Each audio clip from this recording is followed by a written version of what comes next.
ئەم کاتان باش هیوادارم هەوتان لە خۆشی دابن هاوڕێیان لە کاتێکدا کۆمەڵێک خەڵک کۆمەڵێک میدیا بە تەنیا خۆیان بەوەدا قەتیس کردووە پەکێکە چەک دادنێ چەک دانانێ ئەگەر ئەو جەران بانگەوازیەکی تایبەت بکە سەبارەت بە چەک بکە قەندی جوێ لە دەگری جوێ لێ ناگری بەڵام تەماشا دەکەین بەڕاستی وا پێ دەچێ ئیشەکە هەتاوەکو ئێستاش باش بڕوە یعنی ئەگەر نەڵێن شتەکە بڕاوەتەوە بەڵام ئەتوانین بڵێن هەتاوەکو ئێستا قۆراغەکە بە شێوەیەکی دیکە بڕێوە دەچێ و بەرەو پێشکەوتنێکی زۆر زۆر گەورەتر چووە لەوەی کە لە میدیاکاندا باز دەکرێت بەر لەوەی بکەمە ناو بەرنامەکە بێگومان بەرنمەیەکی تایبەت و بە کوالیتتان هەوڵەدەم پێشکەش بکەم و لە هەمان کادا جگە لە زانیاری هەوڵەدەم هەرسەنگاندنی تایبەت بکەم کە لە میدیاکانی دیکەدا بەڕاستی ڕنگ بێکەمتر بیبینن بەڵام دوو کاتان لێ دەکەم پێش یەکەمین تکایە بە تەنیا ئەوەندە ئێگۆیست و خۆپەرست مەبن بە تەنیا جوێی لێ مەگرن بە تەنیا هەوڵ مەدەن لی تێبگەن شت فێرن لە هەمان کادا هەوڵ بدەن ئەو ڤیدیۆ لە بۆ دۆست و هاوڕێکانتان نەبنێرن و لە هەمان کادا داوایان لێ بکەن ئەگەر نەبوونەتە سوبسکرایبی کەناڵی هیوا خۆشناو بکەن ئەمە زۆر زۆر پێویستە لەبەرەوەی زۆر کەس گلەیم لێ دەکەن ئەڵێن ڤیدیۆکانیتە بۆ نبین تۆ سوبسکرایب نەکردووە بۆیە نایبینی ویانی لە سوبسکرایب کەوتووی ئیتر ئەمەیان یەک دووە مینیان تکە لەو هاوڕێیانە دەکەم کە زمانی دیکە نازان بە تەنیا تەماشای کۆمەڵێک میدیای سۆرانی زمانی کوردستانی عراق دەکەن ئیتر ماوەیەک بەدیقەتەوە سەیری ئەو میدیانە بکەن ناڵم تەماشایان مەکەن ناڵم جویان لێ مەگرن بەڵام کە گوێتان لێگرکە تەماشاتان کرد هەوڵ بدەن لە شوێنی دیکە ئەو زانیاریانە ئەو هەڵسەنگاندنانە ئیتر تاکید بکەنەوە مەسەرەن دوێنێ ماڵپەڕێکی ئەلکترۆنی کوردستانی عراق کە زۆر زۆر بناو دەنگە شتێکی بڵاو کردێتەوە ئەڵێ کەجەکە ئەڵێ هەموو کەس بڕژێتە سەرجادە و سەرکەوتن نزیکە بەڵام بکە تەماشا دەکەی کەجەکەوە ناڵێ کەجەکە ئەڵێ بە بۆنەی 15 سوبات خەڵک پێویستە بێتە سەرجادە 15 شوبات ئەو ڕۆژەیە کە ئەو جەلان دەستگیر کراوە ڕفێنراوە یعنی خۆپەکەکە نەیگوت 11 ئازارە و وەرن شیرینی دابش دەکەین و کورت ئۆتۆنۆمی وەرگرتووە بە هیچ شێوەیەک شتیوە نەگوتراوە بۆیە ئەمانە زۆر زۆر گرنگن هاوڕێیان تەماشاکەن لە جیهاندا شتێکی نوێ لە ئارادایە و ئەم شتە نوێیە وا دەکات شتی نوێ بێنە ئاراوە شتە نوێیەکان بە شتە کۆنەکان ناچ ئەمە زۆر زۆر گرنگە کاتی خۆی مەسەلەن تەماشاکەن کەسێک من دەبینێ ئەو 3-4 ساڵە ئەو چالاکیانە بکەم کە پێشتر دەمکردن مەسەلەن پێشتر 2010 2009 2008 2011 12 هەتا 13 ئێمە دەچوینە بەردەوام دەچوینە پەرلەمانی ئەوروپا بەردەوام بە دوای سیاسیەکانی ئەوروپاوە بووین تەلەفۆنمان بۆ دەکردن ئیمێلمان بۆ دەناردن ڕەسەپسیۆنمان بۆ ساز دەکردن دەمان پێمان دەگوتن فلانە دەسەڵات فلانە حیزب فلانە حکوومەت فلانە کەسی دەستگیر کردووە بە ناحەق تکایە یارمەتیمان بدەن و ئەوانیش کەم تا زۆر یارمەتیەکیان ئەدا یان نا بەڵام ئێستاکە یعنی نەوەک بەتەنیا من کەسی دیکە بەڕاستی شتیوا دەکە بێعقلی وا دەکا نەخێر و ئەگەر کردت هیچ وەڵامێک وەردەگریەوە نەخێر وەڵام وەرناگریەوە جیهان بە تەواوەتی هەڵوەشاوەتەوە سیستەمی جیهان بە تەواوەتی پوچەڵ بووە هیچ شتێک لە ئارەدا نەماوە وەکو جاران ئێستاکە ترامپ لەسەر دەسەڵاتدارە تەنانەت بەر لە ترامپ یعنی ئەمریکا لە سەردەمی شەڕی کەنداوی دووەمینەوە هەموو ئەو یاسا و ڕێسایانەی وەکو نەتەوە یەکگرتووەکان کە حاکمێکی بێلایەن بێ بڕیار بدا لەسەر دەستی وەردانی دەرەوە ئەم جۆرە شتانە هەمووی بنپێ کردوونە ئەمریکا بەخۆی بنپێی کردو کە بەخۆی دابەزرێنەری ئەو جۆرە سیستەمیە پاشان رووسیا لە شەڕی ئۆکرانیادا بە هەمان شێوە ئیتر ئێستا کەش دۆناڵد ترامپێک هاتوتە سەردەسەڵات هیچ نەوەک باکی بە مافی مرۆڤ و ئەم جۆرە شتانە نیە کام دەوڵەت کام میلەت لەناو دەبادی ڕزێنیتەوە دەیکوژێ کۆمەڵکوژی دەکا بەڵکو تەنانەت لەسەر هێز ئەڵێ لەسەر هێزک و پڕوسکی کوژراوانی غەزە من هوتێل ساز دەکەم ئەمە ڕاستە چەندی ڕاست نییە ئەمە بۆ مەبەستێکی دیکە بەکاردێنێ یان نا ئەمەیان بابەتێکی دیکە بەڵام ئەو قسانە دەکاخۆ ئەمە زۆر زۆر گرنگە لەو سەردەمەدا کە دۆناڵد ترامپ هاتوتە سەردەسەڵات هەموو وڵاتان بە تەنیا کێشەی خۆیان هەیە هەر کەسێک کێشەی خۆیە و هەر کەسێک چاوەڕێی ئەوە دەکاتن کە چۆن بتوانێت کێشەکانی خۆی چارەسەر بکە زیانی کەمتر بەربکەوێت لەو بوارەدا تەماشا دەکەین هەم کوردەکان هەم تورکەکان هەم عێراق هەم عێراق هەم ئێران هەموو وڵاتێکی دیکە زۆر زۆر ئاساییە بە هەمان شێوە بیر بکاتەوە کەواتە ئەمن هەوڵەدەم سەرەتا بەرژەوەندی خۆم باخچەی ماڵی خۆم باخچەی پشت ماڵی خۆم و تەنش ماڵی خۆم شوراکانی قایم بکەم بۆ ئەوەی لە باخچەکەمدا تووشی کێشە نەبم. ئەو بابەتە زۆر زۆر گرنگە و ئەمە کە دەکرێت ئەمە ئەو ئەزبەرانەی پێشوو ئەو ڕۆتینیاتانەی پێشوو وەکو فلانە کەس دوژمنە فلانە کەس قەت نابێتە دۆست فلانە کەس دۆستە و قەت نابێتە دوژمن ئەم هەموو شتانە لە ناو چوونە لەو سەردەمەدا ئەمە نییە. لەو سەردەمەدا ئیتر وەکو وتم ئەتۆ دوژمنە دۆستە خۆشت دەوێ خۆشی ناوێی مافت دەداتێ مافی دەدەی ئەمە نییە. کاتێک کار گەیشتە ئەو ئاستە ئەتۆ ناچاری بیر لەوە بکەیتەوە. ئێستاکەم تەماشا دەکەین لە ڕۆژهەڵاتی ناوەڕاستدا گۆڕانکاریەکەیە. لەو گۆڕانکاریاندا تەماشا دەکەن ئیتر دەوڵەتێکی وەکو تورکیا ئیتر پێشە ڕۆژی خۆی نابینێ، یعنی ئەو دەواازە ئابوووریانەی لە ئایندەدا دەکرێنەوە تا چڕادێک تورکیا ئاوت دەکرێت یان نا. ئەو شەڕی غەزە هەتاوەکو ئێستا کۆتایی پێ نهاتوە تەماشا دەکەن تەماشا بکەن، یعنی ترامپ دوێنێش لێ دوانیدا ئیتر باسی لەوە کرد کە یعنی وەکو بڵێ گلۆپی سەوزی بۆ ئیسرائیل هەڵکرد ئەگەر حەماس دیلەکان ئیتر تەسلیم نەکاتن ئەمە شەڕێکی دیکە دەکرێتەوە.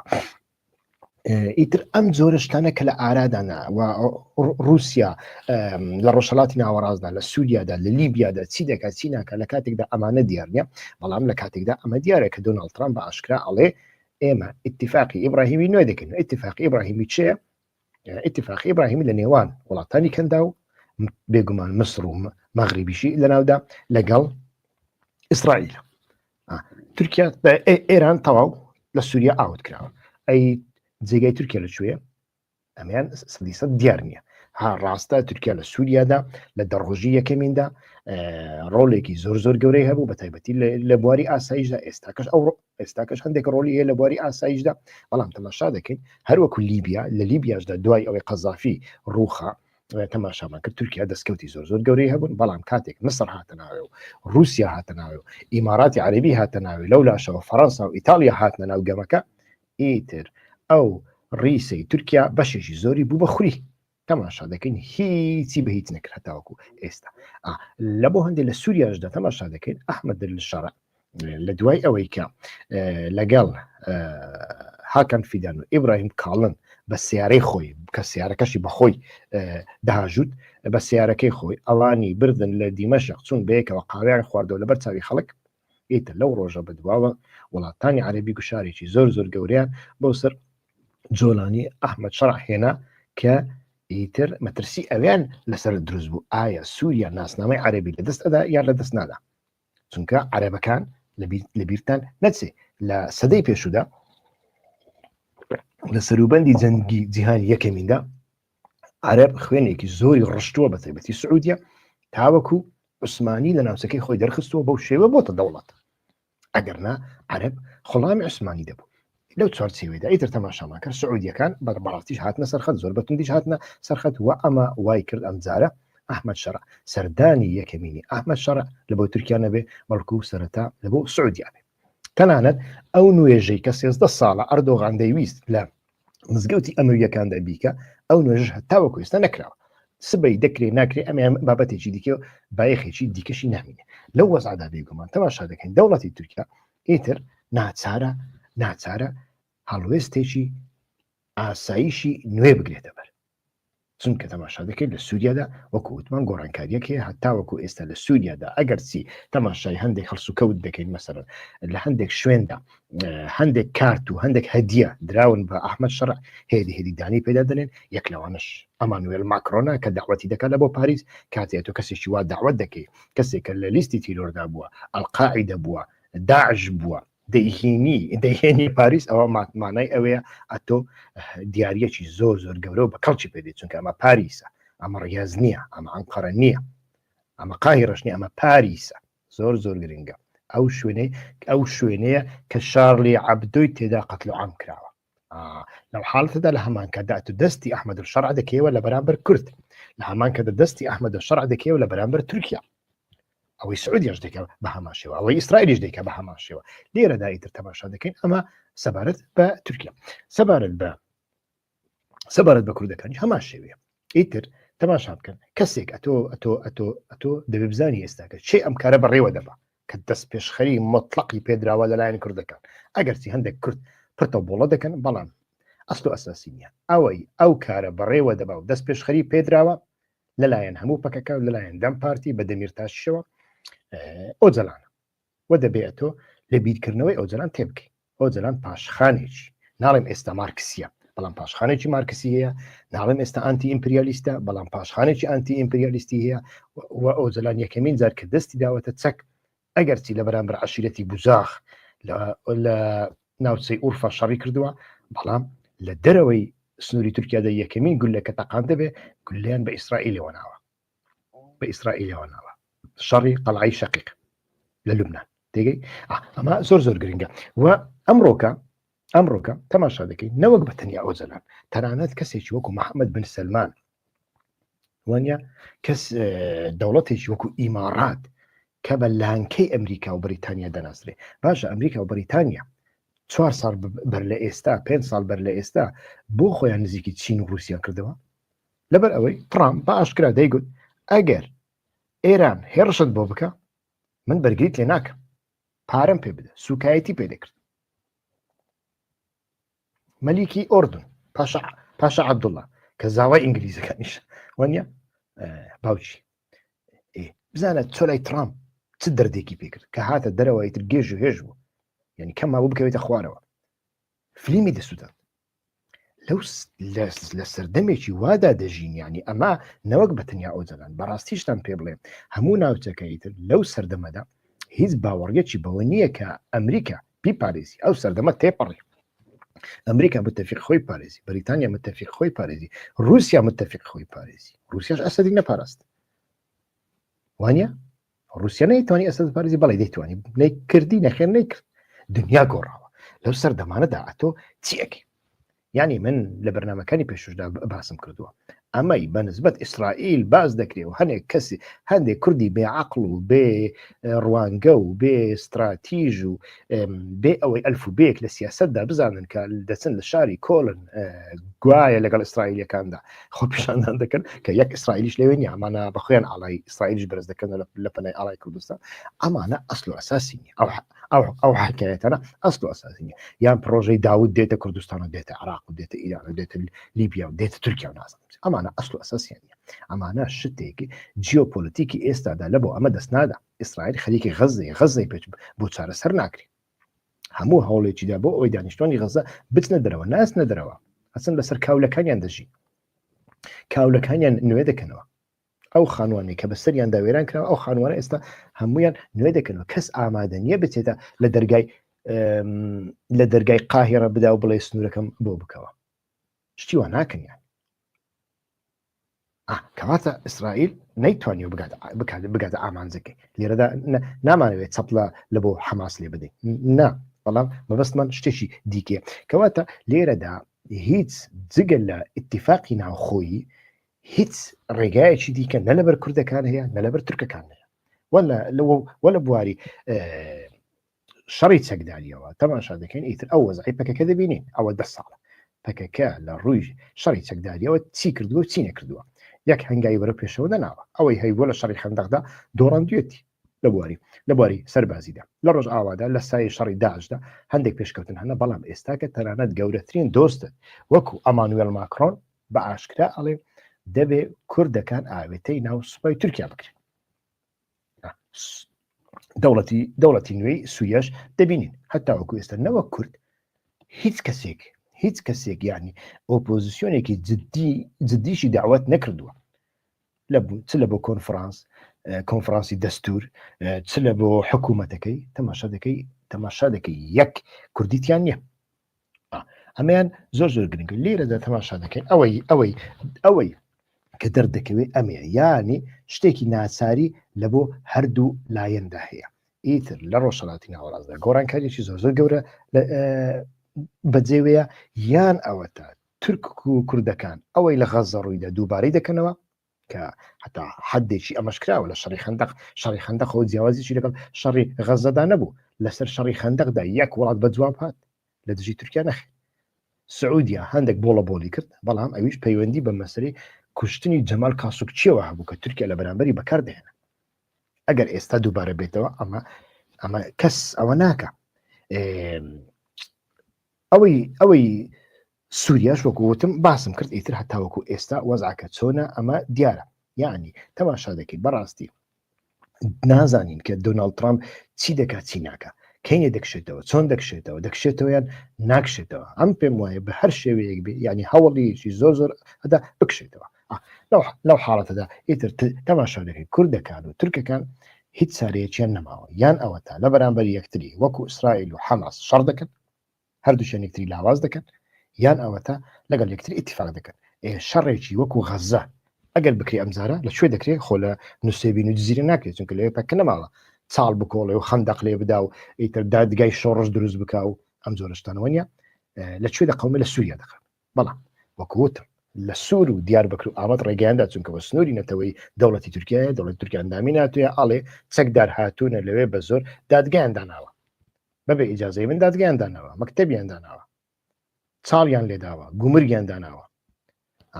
دەیان کوژم. بەڵام لە سووریادا ئەمە بک بێگومان ئەمەی لێ قبول ناکرێت. ئەو غەزەیە ئەو دەیەوێ بیکە لە سووریا ئەمەی لێ قبول ناکرێت. ئەمە ڕاستیەکە. لە بۆ هەندێک ئیتر تاقە چارەسەرێک لێرەدا لە بۆ ئەوانیش ئەوەیە ئیتر بتوانین چۆن ئەو سووریایە نەبێتە هەڕەشەیەک بۆ سەر دەوڵەتی تورکیا. ئێستاکە تەماشا دەکەین مخاتەبەکان دیارن، مخاتەبی کوردەکان دیارە، ئۆجەلانە، قەندیلیش کە پێشتر هەموو شتەکانی ڕەت دەکردنەوە، دەیگوت بە هیچ شێوێک ئێمە ئاگامان لێنی ویانیش هیچ شێوێک شتیوانە. ئیتر ئەمڕۆکە لێ دوان ئەدا ئەڵێن بزانە، یعنی دیارێکە لەسەر چی ڕێککەوتونە. مەسەرەن تەماشا بکە ئەردۆغان لە دوای گوتارەکەی دەوڵەت باخچەلی کە گوتاریدا و تۆقی لەگەر ئەندامانی پەرلەمانی دەم پارتی کرد، ئیتر لە دوای ئەوەدا ئیتر تەماشامان کرد ئەردۆغان دەستی بە قەیوم کردوانە. ئەو قەیومانە پەیوەندی بە چوە هەیە، هەتاوەکو سۆز بەردەوامە قەیوم، بەڵام ئەمە پەیوەندی بۆەوە هەیەتر ئەوەتان پاشە بۆ باز دەکەم. بەڵام لە دوای ئەوە ئەردۆغان چی وت؟ ئەردۆغان هەرسا گوتارێکی پێشکەش کرد، گوتی بەدەم پارتی گوت ئەگەر پەکەکە چەک دابنێ ئێمە کێشەمان لەگەڵ ئێوە نییە. یعنی نەیگوت ئێوە پەکەکەن، بەڵام ئەڵێکم پەکەکە چەک دابنێ ئێمە کێشەمان لەگەڵ ئێوە نییە. باخچەلی چی گوت؟ باخچەلی گوتی ئەگەر ئۆجەلان چەک داوا لە پەکە بکە، چەک دابنێ و ڕێخستنەکەی هەڵبوەشێنیتەوە، ئەوە ئەتوانێت سوود لە دەرفەتەکان ببینێ بۆ ئەوەی بێتە دەرەوە. وانە ئەمەشیان تەماشا کرد. ئێستاکە لێدوانی قەندی چیە؟ مەسەرەن تەماشای لێدوانی هەری دوایی جەمیل بایەک و مراد قەرەیڵان بکەن. یعنی زۆر باس لە ئۆتۆنۆمی و فدرالی و ئیدالا مەرکەزی و شتیوە ناکەن. باس لە چ دەکرێت؟ تەماشاکە باس لەوە دەکرێت ئەڵێن هەتاوەکو هەڵومەرجی ڕێبەری ئێمە ئاسان نەکرێ بۆ گفتوگۆ، ئێمە ناچینە ژێرباری ئەم کارە. یعنی دیارە لێرەدا شتێک نییە بە ناوی قۆناغێک کە دوولایەن لەسەر یەکتری دانیشتون کاکە چیت دەوێت چیت ناوێ. نەخێر، شتێکی ناچاری هەیە لە بۆ هەردوولایەن. ئیتر ئەتۆ بە شێوەیەک لە شێوەکان کۆتایی بەو قۆناغە دێنی کە پێشتر ئەنجامت داوە، شەڕی چەکداری لە دژی تورکیا. منیش لە بەرامبەر ئەوەدا دووشت دەکەم. دەم پارتیش لە لێدوانی هەری دواییدا واڵێ لە لێدوانی دوێنێ دەم پارتیدا باس لە چی دەکەم؟ باس لە دووشت دەکات لە ڕاستیدا لە جەواردا نامەوێت بە درێژی باسی بکەم، بەڵام باس لە دووشت دەکات. یەک زمانی کوردی سەربەز بێ، یاسایی بێ، دوو هەڵومەرجی ئۆجەلان، یعنی ناڵێ ئۆجەلان ئازاد بکرێ، ئۆجەلان سەربەز بکرێ. سەربەزکردنی ئۆجەلان وا دیارە شتێکی سیاسیە، وانە بە بڕیارێکی سیاسی ئەردۆغان باخچەلی ئەتوان بیکەن، هیچ کەسیش کێشەی لەگەڵ دەنی. بەڵام زمان لە دەستوردا دەستور دەبێ بگۆڕێ، چونکە لە دەستوردا ئەڵێ ئەوانەی لە تورکیا دەژین زمانیان تورکیە. باشە لێرەدا ئەگەر ئاک پارتی و دەوڵەت باخچەلی و زیاتر ئاک پارتی بڵێن ڕێگای بەدەم پارتیدا وانش دەنگی بۆدا لە کاتی گۆڕین دەستوردا، چونکە دەبێت دەستور بگۆڕێ. ئەو دەستورەکە دەگۆڕدرێ خۆ دەنگەکانی دەم پارتی بە 64 ئەندام پەرلەمان ناتوانن ئەو دەستورە بگۆڕن. وانە پێویست بە دەنگەکانی ئاک پارتی و مەهەپەشەیە ولا قال دنگەکانی دەم پارتی ئینجا دەتوانن نزیکی 300 قسوور ببنەوە دەستور بگۆڕوانە تەواو لە بەرامبەر ئەوەدا کە ئاک پارتی دێ لە بۆ خاتری دەم پارتی زمانی کوردی ڕسمی دەکە لە بەرامبەر ئەوەدا دەبێت دەم پارتی چی بکە ویان بڵێن پەکەکە چی بکە ئەوە جەلان چی بکە لە بەرامبەر ئەوەدا ئەوانیش ئەڵێن باش ئەتۆش لە دەستوردا ڕێگامان پێ بدە دەستور بگۆڕین بۆ ئەوەی ئەردۆغان جارێکی تر هەڵبژێتەوە هەتای سەرۆک بێت دەبینین یعنی ئەو شتانی ڕوو ئەدەن لەم جارەدا ئەو شتانە نین کە پێشتر دەمیرتاش قبولی کردووە دەم پارتی قبولی کردووە پەکەکە باسی کردووە لە دنیای ئەمڕۆدا لەسەر بنەمای دیموکراسی و لەسەر بنەمای مافەکان گەیشتن بە ڕێکەوتن زۆر زەحمەتە لەسەر بنەمای دیکەدا ڕێککەوتن دەبن لێرەدا تەماشا دەکەین بەڕاستی من دەیبینم لایەنەکان زۆر بە باشی قۆناغەکە بەڕێوە دەبن و قەندیلیش لە لێدوانیدا هەمان شت دڵێ ئەوانیش ئەڵێن هەتا هەڵومەرجی ئۆجلان خۆش نەکرێت یعنی ئۆجلان تاوا لە ئیمرالی دەمێنێتەوە خۆی لە خۆیدا لە 2014ەوە لە ئیمرالی خان وەک دروست دەکرێت لە بۆ ئۆجلان لەو کاتیوە خان وەک دروست دەکرێت لە بۆ ئۆجلان تایبەت لە ئیمرالی دەمینێ هەتا مایە لە ژیاندا لەوێ دەمینێ بەڵام وە دیارە خان وەکی تایبەت دەبێ وەکو جاران نابێ دەوڵەت دەیپارێزی وە لە هەمان کاتدا ئەو بۆی هەیە تەماشای تەلەڤیزیۆن کە ڕەنگە بتوانێت ئینتەرنێت بەکاربێنێ ڕنگ بێ ڕێگا بدەن حوتەشت کەس لە لای بن ئیتر و ڕنگ بێ لەوێدا بتوانێت سیاست بکە مەسەلەکە هەموو کۆتایی مەسەلەکە ئەو شێوێ باشە لێرەدا ئێوە ڕنگ بێ پرسیار بکەن گەلی کورد لێرەدا چ قازانج دەکەن نەگەلی کورد لێرەدا شتێک قازانج دەکەن نەگەلی تورک شتێک لێرە قازانج دەکەن لێرەدا بەتەنیا ئیتیفاقێکی ناچاری هەیە اتفاقی کوردەکان و تورکەکانە و ئەو ئیتیفاقە بەتەنیا لەگەڵ پەکەکە نییە ئەو ئیتیفاقە لەگەڵ بارزانیشە پێشتریش لەگە بارزانی ئەو ئیتیفاقە هەبوو بەڵام ئێستا کە بارزانی هەم لە سووریا هەم لە عێراق گەڕانتیەکی جێبەجێکردنی ئەو ئیتیفاقەیە دەم پارتی هەیەتی دەم پارتی لە بۆ چ دەچێتە لای بارزان لە بۆ هەندێ لە دوای دەستپێکردنی قۆناغەکە مەسرور بارزانی بۆ چوە تورکیا لە بۆ هەندێ بوو مەسەلەکە پەیوەندی بەوە هەیە یعنی ئەگەر ئێستا کە ئێمە نازانین ئۆزلان بە تاکید چ دەڵێ بەڵام ئەتوانین شتێکی وا گریمانێکی وا بکەین ئۆزلان بەر لەوەی بگیرێ دەیویست پەکەکە بگۆڕێ بەر لەوەی بگیری ئۆزلان دەیویست پارەدیگمای شێوازی ڕێخستن و زۆر شت بگۆڕێ دوای ئەوە شەڕی چەکداریش هاتە سەر تەنانەت لە شەڕی چەکداریشدا من بەخۆم ئەوانەی کە لەگەڵ من لە ڕۆژانی دوایی ئۆزەلانیان بینیەوە گوێیان لێگرتووە یعنی 1990 یعنی لە هەڵسوکەوتی و لە قسەکانیدا تێدەگەن لەو کاتیەوە یعنی ئەو باوەڕی بەو شێوازەی شەڕی چەکداری نەمابوو کە لە ڕووی استراتیژی ئەتۆ بگەینێتە ئەنجامی هێشتا لە دیمەشق بوو و هێشتا لە دیمەشق بوو ئیتر تەماشامان کرد پەیامەکانی بە ئاشکرا دیار بوون یعنی ئەیگوت ئەگەر پەکەکە وەهابێ من لە پەکەکە ئیستیقالە دەکەم لە زیندانی چەندین جار ئەمەی دووبارە کردەوە لێرەدا زۆر ئاساییە بێگومان ئۆزلان ڕنگ بێ پەیامێک بدە جاوە لە ناچاریە یان نا ئەمیان شتێکی دیکەیە بەڵام ئەڵێن پێشتریش فکرێکی وای هەبووە پەکەکە بگۆڕێ زۆر جار هەوڵی داوە بەڵام پەکەکە هەر بووتەوە پەکەکە ئێستا کەش هەمان شت دەکە بەنسبەت شەڕی چەکداریشە بە هەمان شت گریمانە دەکەین شتێکی وا بکە باشە ئەو سەرکردانەی پەکەکە بۆ کوێ بچن خۆ وەکوتم ئیتیفاقێکی وەها نییە کە هەموو ئەندامانی پەکەکە بچنەوە بە دۆڵ و زۆرنا پێشوازیان لێ بکەنەوە ئیتر دۆندرمەی 11 ئازار و ئۆتۆنۆمی بخۆشتی وان نییە بەتەنیا ئەوەیە وەکوتم ڕەوشی ئۆجلان سەربەست دەکرێت زمانی کوردی لە دەستوری بنچینەیدا سەربەست دەکرێت لە بەرامبەر ئەوەدا دەم پارتی دەنگ بە ئەردۆغان دەدا بۆەوەی ببێتە سەرۆکێکی مطلق و هەتاهەتایی لە هەمان کاتدا ڕێگا لە بەردەم سیاسەتی سڤیلی دەم پارتی دەکرێتەوە و ڕنگ بێ کەسانی وەکو دەمیرتاشەوانش ئازاد بکرێت و ئەوەی ئۆجلان بیری لێ دەکاتەوە لە کۆتاییدا ئەمەیە یعنی هیچ دەرفەتێک نییە نە دەرفەت هەیە لە چوارچێوی مافی مرۆڤ نە دەرفەت هەیە بە شەڕی چەکداری ئەتۆ هیچ بە هیچ بکەیت و نە دەرفەت هەیە تۆ پشت بە ئەمریکا و ئیسرائیل و ئەمانە ببستی خۆی لە خۆیدا ئۆجلان باوەڕی بەوەدەنی بەڵام وەکوتم نەوەک ئۆجلان محەممەد بن سلمانیش باوەڕی پێنی محەممەد بن سلمان لە بۆ هەندێک لە بۆ هەندێک چوو ئیتر بە نێوبژیوانی چاینا لەگەڵ ئێران ڕێککەوتنی کرد، ئاشتیان کرد، هەتا وەکو ئێستاش ئەو ئاشتێ بەردەوامە. چونکە ترامپ دەیگوت ئەگەر ئێران لێت بدا من یارمەتیت نادەم. چۆن ئەو ترامپە ئێستا بە ناتۆڵێ بە وڵاتانی ئەندامی ناتۆڵێ ئەگەر رووسیا لێتان بدا من کارم پێدا نییە، کەیفی خۆتانە. ئەو هابوو کا باش ئەو جەلەم بۆ بیر نەکاتەوە. کاش باشە مەزلوم عەبدی ئێستاکە دەموچاوی مەلیک عەبدوڵڵای ئۆردونی نەبینی لە بەردەم ترامپدا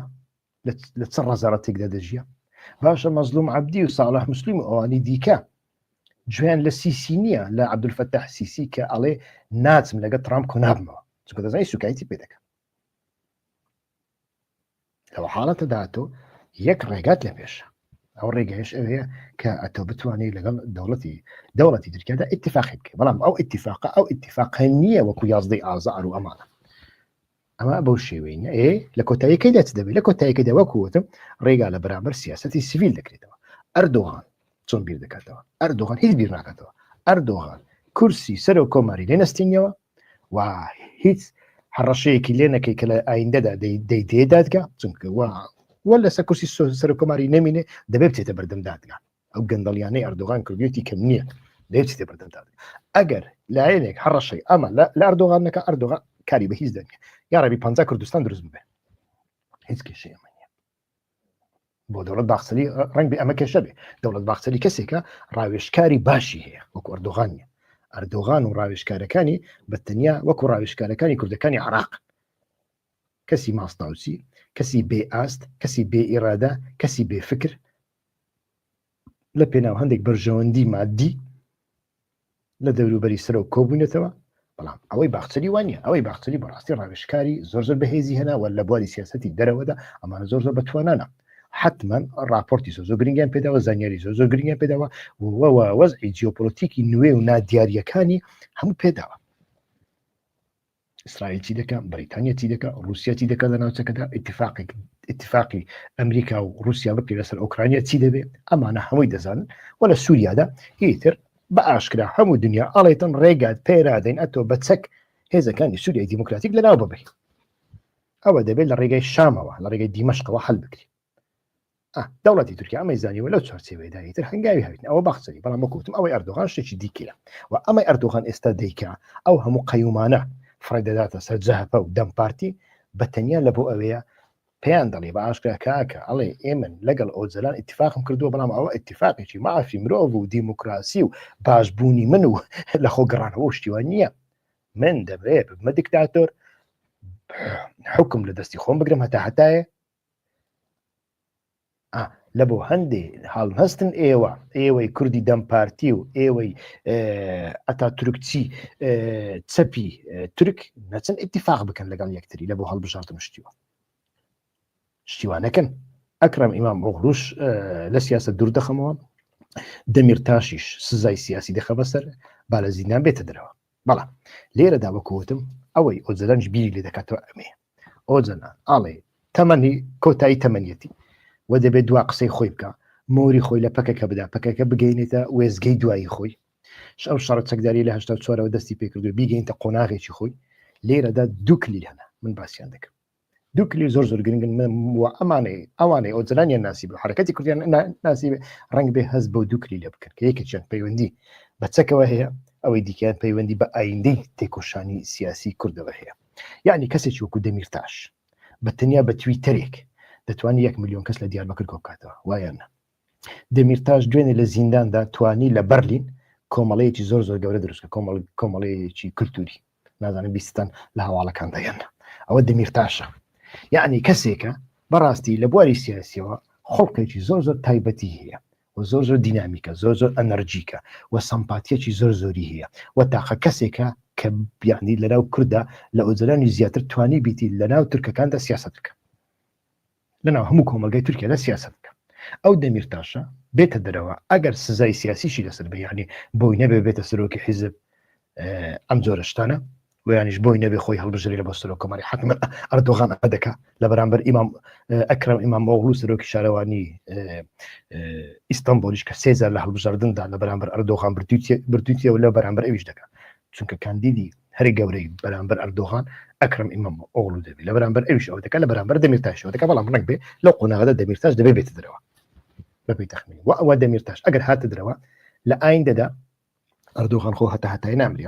ڕنگ بێ دەمیرتاش و ئۆجلان بیریان لەوە کردبێتەوە یعنی زۆر ئەردۆغان دوای ئەوە 4 ساڵی دیکە لە 2008 ئەوزام هەڵبژاردننی ئایندەوە نیە بڵێ 2008 زۆر 4 ساڵی دیکە بتوانێت سەر و کۆماری بکە دوای ئەوە نەتەمەنەکەی نە تەندروستیەکەی ڕێگا بەوە نادە و دوای ئەوە ئێمە دەتوانین لە دوای ئەوەدا شتێک بکەین ئەمە لە ڕێگەی دەمیرتاشەوە دەکرێ بکەی چونکە وەگوتم دەمیرتاش لە دەرەوە بێ بەڕاستی ئەتوانی ئەم کارە نەبکە و دەمیرتاش ئۆکەی ئۆجلانی پێدراوە ڕاستە لەناو حرەکەتی کوردیدا ماوەیەکی زۆر لە دژی دەمیرتاش کار کرد دەمیرتاش ڕەش کرد نەیانویزیانی چونکە حرەکەتی کوردی تایبەتمەندێکی دۆگماتیکی هەیە کە بەکەلک ئەمڕۆ نایە هەر کەسێک جێگای خۆی هەیە نابێ کەسێک ببێتە نیمچە ئۆجلانێکی بچووکیش قبول ناکرێ ئەم جۆرە دۆگمیانە ناو حرەکەتی لەناو هەموو حرەکەتی کاریزماتیک هەنا ئیڕۆژهڵاتی ناوەڕاست لەناو پەکەشدا هەیە و بینی من 2 ساڵ بەر لە ئێستا من چەند جار باسم کرد لە ڕاگەیاندندا مراد قەڕێلان دوڕان کاکان حتا جەمیل بایق قسەیان بە سلاحدین دەمیرتاش گوتووە نیە قسەیان پێوە قسەی زۆر توندیان پێوە سلاحدین دەمیرتاش جارێک وەڵامی دانەوە لە میدیا فەرمیەکانی پەکەکە قسەی لەسەر کرا ڕۆژنامە نووسەکانی پەکەکە گوتیان خائینە تەسلیم بووە دەیەوێت تەسلیم بێ بۆی بێتە دەرەوە و دوای ئەوەش دیسە گوتیانەوە بەڕێز دەمیرتاش بەڵام ئۆجلان وا بیر ناکاتەوە ئۆجلان بیر لەوە دەکاتەوە کەسێکی وەکو دەمیرتاش لە ئایندەدا ڕۆڵ ببینێ یعنی کارتەکەی پێداوە بەڕای من ئەمەیان لاینی سیاسی و سیڤیل کە کوردەکان لە ئایندەدا لە تورکیادا پێیان وایە لەو ڕێگایەوە ئەتوانن ئەو مافانەی کە ماوە بەدەستی بێنن بەڵام ئەمە لە ڕێگەی تێکۆشانی کولتوری و سیڤیل دەکرێت لە ڕێگەی مەجبورکردنی لاینی بەرامبەر بەچەکەوە ناکرێت چونکە کولتوری تورک ئەمە قبول ناکە کۆمەلگای تورک بەگشتی ئەمە قبول ناکە ئەتوش ئەتوانایەتنی چی دەکەی بابینە سەر لاینی چەکداری لەسەر لاینی چەکداری پرسیاری زۆر بەجێ هەنە ینی باشە چەک دابرێت چ گەڕانتیەکەی کە نایان کوژن کە نایانگرن زۆر کەس پرسیاری وا دەکەن بەڵام ئەم پێم وایە ئۆجلان وا بیر دەکاتەوە ئەو چەکەی ئێستا کە هەیە لە قەندیل و لە زاپ و لاوەی هەم بە کەلک نایە ناتوانێت لە تورکیا تەقی پێ بکەیت چالاکی پێ بکەیت هەم ئەو چەکە مۆرجی تیرۆریزمی لەسرە هەر چێکی بیکەی لە ڕێگەی ئەو چەکەوە لە ڕێگەی ئەو چەکدارانەوە پەکەکەش تیرۆریست بووە تەنانەت ئەوە کاریگەری لەسەر دەمیرتاش و دەم پارتی و لەسەر سووریا شێ لەسەر ئۆجلانیشەیە بەڵام کاتێک ئەو پەکەکەیە بگۆڕدریان هەڵبۆشێنرێتەوە شتێکیکەی لە زیاتی دروست بێت و ئەم چەکانش لەوێ نەمینێن گۆڕانکاریان پێ بکرێت ئەو مۆرکە تیرۆریزمە نامینێ یەک ڕێگات لە پرسیاری باش چەکیش نامینێ لەوانەیە پرسیارەکەت ئەوە بێ چەکیش نامینێ باشە بەڵام چەک نامینێ بەڵام لە ڕێگایەکی کە ئەمجارەت چەک مەشروع دەکرێت ئەویش هێزەکانی سووریای دیموکراتیکە دەبینن یعنی هاوکێشەکە بەڕای من بەو شێوەیە بیرکردنەوەکان بەو شێوەیە ئەو سەرکردانی دیکەش وا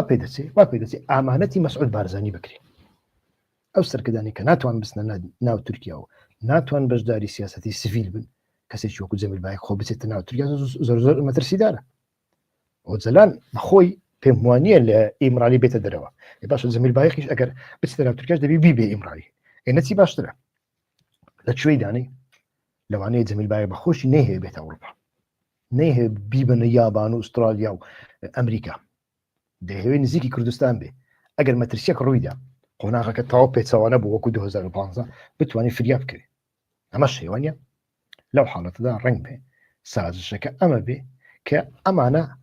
ببنە میوانی مەسعود بارزانی من وای